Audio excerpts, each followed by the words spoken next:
Hello friends, welcome to my YouTube channel JPGS research centre. Friends, आज हम लोग विज्ञान जो 6 क्लास का चल रहा है उसमें 7th अध्याय को देखेंगे, 7वां चैप्टर। चलिए देखते हैं इसमें क्या पढ़ना है। और वीडियो पसंद आता है तो चैनल को ज़रूर सब्सक्राइब करें, शेयर करें। चैप्टर का नाम है पेड़ पौधे की दुनिया। जो दुनिया है हरा भरा कैसे दिखता है। आखिर में पेड़ पौधे के ही तो बल बूते पर तो हमारे जो आसपास हैं सभी क्या होते हैं, दुनियाएं जो है हरा भरा दिखती है। कहा गया है जो पेड़ पौधे के दम पर ही दुनिया का होती है, हरा भरा हमें दिखती है। पेड़ पौधा यदि नहीं रहेगा तो उसमें हरा भरा दिखाई देगा, नहीं दिखाई। उसमें खास करके पत्ती, अगर मान लीजिए पेड़ पौधे ही हो उसमें पत्ती नहीं हो तो तिलमुंडा जैसा छिलमुंडा जैसा दिखाई देगा, वो तो सही लगेगा नहीं और हरा दिखेगा भी नहीं। तो उसमें खास करके पेड़ पौधे में जो पत्तियां होती है उसके दम पर, बल बूते पर आसपास के चीज़ें का दिखाई देते हैं, हरे भरे दिखाई देते हैं। दुनिया हरा भरा दिखाई देता है, जंगले हरा भरा दिखाई देते हैं। इसमें एक सब है स्टीम यानी तना। तना क्या होता है? तो पौधा का वह भाग होता है जो भूमि के ऊपर प्रकाश की ओर बढ़ता जाता है, इसे तना कहते हैं। अभी फिगर में हम लोग देखेंगे भी। इस तने से शाखाएं, पत्ते, फल फूल आदि का होते हैं, उत्पन्न होते हैं। पौधा, पेड़ पौधे की दुनिया इस चैप्टर का नाम है। इसमें पौधे को वर्गीकृत किया जा सकता, बांटा गया है। 3 भागों में बांटा जा सकता है। एक शाक बोलेंगे, झाड़ी बोलते हैं, वृक्ष बोलते हैं। शाक, झाड़ी और वृक्ष यानी ट्री। अब क्या होता है शौक किसे कहेंगे? शाक। झाड़ी के वृक्ष का हो, झाड़ी क्या होता है, वृक्ष क्या होता है, चलिए देखते हैं। आए तो देखेंगे इस शाक है। आजकल दिनों में चारों तरफ ये दिखाई देता होगा शाक, खाते भी हैं लोग बहुत। जिस पौधे का तना हरा होता है और कोमल होता है, वैसे पौधे जो छोटे होते हैं, कम ऊंचाई के होते हैं, उनके जो तना होता है कोमल होता है, हरा भरा होता है। वैसे जितने भी पौधे दिखाई देंगे उसे शाक बोला जाता है, शाक। इसके बाद से आता है झाड़ी। झाड़ी क्या होता है? तो इस प्रकार जो झाड़ी होते हैं यहाँ परिभाषित किया गया है, लिख सकते हैं, नोट्स बना सकते हैं। पौधे के ऐसी शाखाएं होती हैं जिनके तने से अनेक संख्या में शाखाएं निकली रहती है। जिस पौधे में शाखाएं तने से अधिक संख्या में निकली रहती हो, जिसका तना का हो सख्त हो यानी मजबूत हो, पतला होता है और काष्ठीय होता है, इस प्रकार के पौधे को हम लोग झाड़ी बोलते हैं। उसके बाद से जाते हैं जंगलों में तो देखते हैं काट जैसा छोटे छोटे पौधे होते हैं, या अनेक पौधे जिसके तना से ही, ऐसे तना से ही चारों तरफ डालियाँ पौध निका होते हैं, ब्रांच निकले रहते हैं। तो इस प्रकार के जो भी पौधे होंगे ये क्या कहलाएंगे? झाड़ी कहलाएंगे। उसके बाद से आता है वृक्ष यानी ट्री।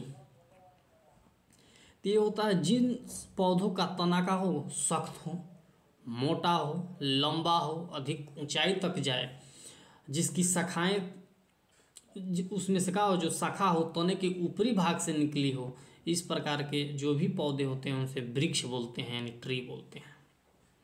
चलिए फिगर को देखते हैं और समझते हैं। यहाँ पर फिगर एक लगा हुआ है, देखिए ये शाक है, छोटा है, चारों तरफ अगर बुजुर्ग बुजुर्ग का है, चारों तरफ छोटे छोटे इसमें से निकले हैं, ब्रांच निकला हुआ है, छोटे छोटे डाली पेड़ पौधे पत्ते निकले हुए हैं। तो एक हमारा आ जाएगा साग। धनिया हो गया, पालक हो गया, सरसों होता है, इस प्रकार जितने भी आएंगे सब साग में आ जाएंगे। झाड़ी, देखिए ये झाड़ी है, इसका जो तना है छोटा सा है, छोटा सा है, इसके चारों तरफ छोटे छोटे डाली निकले हुए हैं और कम ऊंचाई तक है ना इसकी ऊंचाई है, ये बोलते हैं हम काची, इसे झाड़ी। इस प्रकार के जितने भी पौधे होंगे झाड़ी में आएंगे। उसके बाद से देखे थे वृक्ष। देखिए इसका तना लंबा होता है, मोटा होता है, इसके ऊपरी भाग से यहाँ से डाली शाखाएं निकली रहती हैं, तो इसे हम लोग वृक्ष बोलते हैं। तो यहाँ पे 3 वर्गों में बांटा गया है पौधों को। शाक, झाड़ी, वृक्ष, तीनों देख लिए, फिगर भी देख लिए, उम्मीद है समझ गए होंगे। तो एक बनाइए जिसमें चार्ट, शाक के जितने भी पौधे हैं उसे एक जगह लिखें, झाड़ी के पौधों को एक कॉलम में लिखें और वृक्ष को। तो यहाँ से हमको ये पता चलेगा कि कितने प्रकार के शाक वाले पौधे हैं, कितने हैं, कुछ अनुमान निकल जाएगा। झाड़ी में कौन कौन से पौधे आते हैं, जब लिख कर तैयार करेंगे एक चार्ट पेपर तो वहाँ पे क्लियर होगा। चलिए देखते हैं नेक्स्ट। अब आता है तने पर पत्तियों की जमावट। जो तना होता है, तना कौन सा होता है, तो देखिए ये तना है, यहाँ से ये क्या कहलाएगा, तना कहलाएगा। ऊपर की ओर यहाँ से ये तना कहलाएगा, यहाँ से ये क्या है, तना है। जो तना है तो कह रहा है जो तने पर पत्तियों की जमावट किस तरह की होती है, उसका विन्यास क्या होता है, जमावट या विन्यास।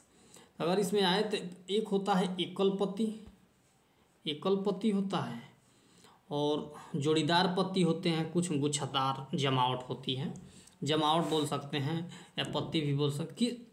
तो किसी पौधे की डाली पर एक जगह से केवल जब एक पत्ती निकली होती है उसे हम लोग एकल पत्ती बोलते हैं, एकल जमावट भी बोल सकते हैं, उसका एकल विन्यास, एकल पत्ती विन्यास बोल सकते हैं।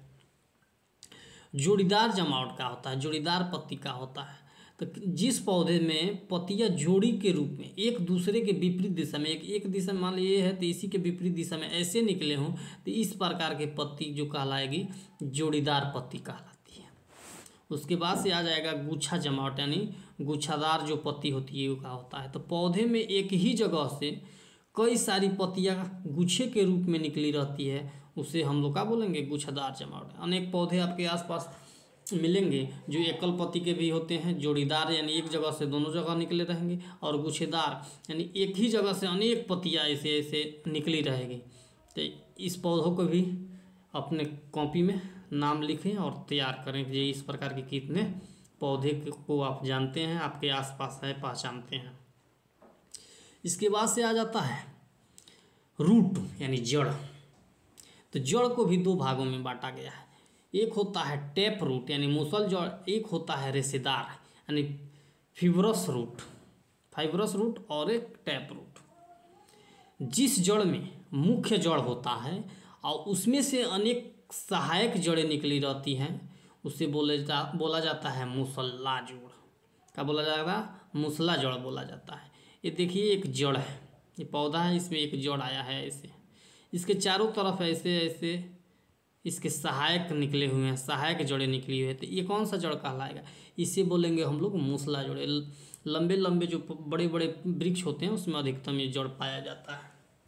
शीशम हो गया, नीम हो गया, इन सब में मूसला जड़ ही होता है बड़े बड़े पेड़ पौधों में। अब आता है रेशेदार जड़।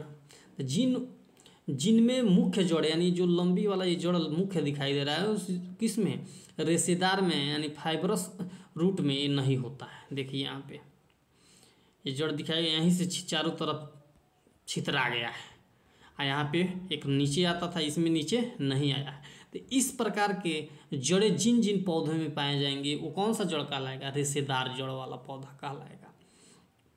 और जिसमें मूसल जड़ हो, ऐसे एक लंबा है और उसमें से ऐसे ब्रांच निकला हो, तो इस प्रकार के जो जड़ें होंगे क्या कहलाएगा, मूसला जड़ कहलाता है, यानी टैप रूट कहलाता है। उम्मीद है आपको जड़ को दो भागों में बांटा गया है, मूसला जड़, रेशेदार जड़। टैप रूट, फाइब्रस रूट दोनों समझ गए होंगे। देखते हैं नेक्स्ट क्या है। नेक्स्ट आता है सीरा। सीरा क्या होता है, सीरा देखेंगे तो उसके बाद से तो पत्ती में रेखित जो संरचना होती है, मान लीजिए ये पत्ती है, ऐसे ऐसे संरचना बना रहता है, ऐसे ऐसे ऐसे ऐसे जाली, तो जो भी रेखित संरचना होती है उसे बोला जाता है सीरा। इन सबको क्या बोला जाएगा, सीरा बोला जाता है। मध्य सीरा का होता है, तो पत्ती के मध्य भाग में, पत्ती देखे होंगे उसके बीच में एक रहता है रेखा जैसा, उसके चारों तरफ ऐसे निकले रहते हैं। तो पत्ती के मध्य भाग में जो होता है उसे हम क्या बोलते हैं, मध्य सीरा बोलते हैं। मध्य सीरा हो जाएगा। उसके बाद से आता है सीरा विन्यास क्या होता है। तो पत्तियों को सिरा द्वारा बनाए गए डिजाइन को सिरा विन्यास कहते हैं। जो पत्ती में सिराएं जो दिख रहे हैं इसे चारों तरफ ऐसे डिजाइन बना देता है जाली जैसा, उस डिजाइन को हम लोग सिरा विन्यास बोलते हैं। क्या बोलते हैं? सिरा विन्यास। जालिका सिरा विन्यास क्या होता है? तो मध्य सिरा के दोनों ओर जाल जैसा डिजाइन, मध्य था, मध्य सिरा कौन हुआ? बीच वाला भाग। इसके दोनों ओर जो जाल जैसा डिजाइन दिखता है उसे हम लोग बोलते हैं जालिका सिरा विन्यास। अब एक आता है समांतर सिरा विन्यास का। अभी फिगर देखेंगे तो क्लियर हो जाएगा। समांतर सिरा, तो पत्तियों में जब सिराएं एक दूसरे के समांतर हो, जैसे ऐसे चले, जब ये ऐसे जब चले, रेशा जो उसके हैं संरचना रेखा वो ऐसे पैरेलल चले, समांतर चले, तो उस प्रकार के सिरा को, उस प्रकार के जो सिरा होंगे उसे हम लोग समांतर सिरा विन्यास कहेंगे। चलिए इसका फिगर देखेंगे, क्लियर होगा। ये देखिए यहाँ पे पूछा जाए मध्य सिरा कौन है, तो मध्य सिरा हुआ, ये बीच वाला यहाँ जा रहा है, इसे क्या लिख सकते हैं? लिख सकते हैं मध्य सिरा है। अच्छा, यही था, दोनों ओर फैला है जालिका, जैसे कैसी कैसी संरचनाएं बनाई है, तो इस फिगर से क्लियर होगा। एक था समांतर वाला, देखिए कैसे ऐसे ऐसे रेखाएं दिखाई दे रही है, ये हमारा कौन सा होगा? समांतर सिरा होगा, या मक्का के पौध देखेंगे उसमें पाया जाएगा। इस प्रकार के पत्ते जो समांतर होते हैं रेखाएं उसे समांतर सिरा विन्यास, जो ऐसे दिखाई देंगे उसे जालिका रूपी सिरा विन्यास कहते हैं। इसमें जो ये ऐसे ऐसे रेखित दिखाई देंगे इसे सिरा बोलेंगे। और मध्य सिरा अभी ये बताए हैं। चलिए नेक्स्ट देखते हैं। नेक्स्ट है एक बीजी पत्ती, पत्री, पत्री होगा, पत्ती लिखा गया, पत्ती एक बीज वाला पत्ती जिसमें बीज होता है उसे बोला जाता है। जैसे एक बीज में एक बीजों में एक ही बीज पत्र होता है उसे एक बीजीय पत्री कहते हैं। एक बीज हो, उसका जो ऊपर, बीज के ऊपर जो पत्र होता है चारों तरफ से ढक कर रखता है, तो उस प्रकार के जो जिसमें रहता है उस प्रकार के बीज का बोला जाता है एक बीजीय पत्री बोला जाता है। जैसे इसमें आ जाएगा घास हो गया, गेहूं हो गया, मक्का हो गया, इन सब के बीज में एक बीजीय पत्र होता है, उसमें एक ही कवर जैसा ऊपर से ढक के रखता है। लेकिन कुछ पौधे द्विबीजीय पत्र भी होते हैं, इनके दो बीज पत्र, यानी जो बीज होते हैं उसके दो पत्र होते हैं उसमें रखे रहते हैं, उसे दो बीजी पत्र कहेंगे। जैसे में आ जाए तो सेम हम बोल सकते हैं। सेम देखे होंगे, उसके बीज को खोलेंगे तो उस पर से जो बिया के ऊपर मान लीजिए ऐसे ढका रहता है, तो ये दोहरा होता है, इसलिए इसे क्या बोलेंगे? द्विबीजी पत्री बोलेंगे। और जिसमें एक ठो एक कवर जैसा बना रहता है उसे एक बीजी पत्री बोलते हैं। उम्मीद है आपको ये समझ में आया होगा। इसका फेयर भी बना सकते हैं। इस वीडियो में इतना है। चैनल को ज़रूर सब्सक्राइब करें और शेयर करें, हर क्लास का मिलेगा धीरे धीरे। चलिए मिलते हैं नेक्स्ट वीडियो में। Thanks for watching.